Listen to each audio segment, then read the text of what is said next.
When working with spatial data, there is a full process that one needs to run through. You'll always start out with finding your inputs for your process in your journey towards creating a data product or in your journey towards delivering on a particular project. You'll start out by gathering data, which your organization may already have under management, which you may source out of a public space, which you may get from vendors or from clients. That in itself can be a challenge because data tends to be not very centralized. You need to know how to find it and where to find it. Secondly, you'll start working on bringing all of that data together in a place where you can start querying it and running models on it, for example. So everything needs to be parsed into a particular format or into a particular database. It needs to get indexed. It needs to get tiled up. And after that, you can actually start running analytics and running queries. At that point in time, the fun stuff happens and intelligence is extracted from all the data that you've gathered.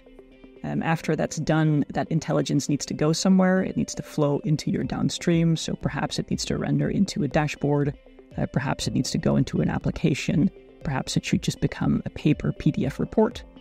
In other cases, it may need to be posted back into a database for downstream colleagues to pick it up and conduct their own workflows with. So yeah, there's a long road between gathering your data to find an answer and then passing that answer on, that tidbit of value, to your downstream colleagues or clients.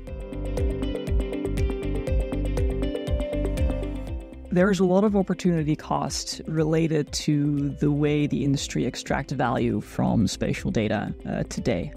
And most of that opportunity cost, if you ask me, is located around how much time and resources we pour into creating the right infrastructure that we need to actually conduct our data extraction and hand that a piece of value over to our downstream.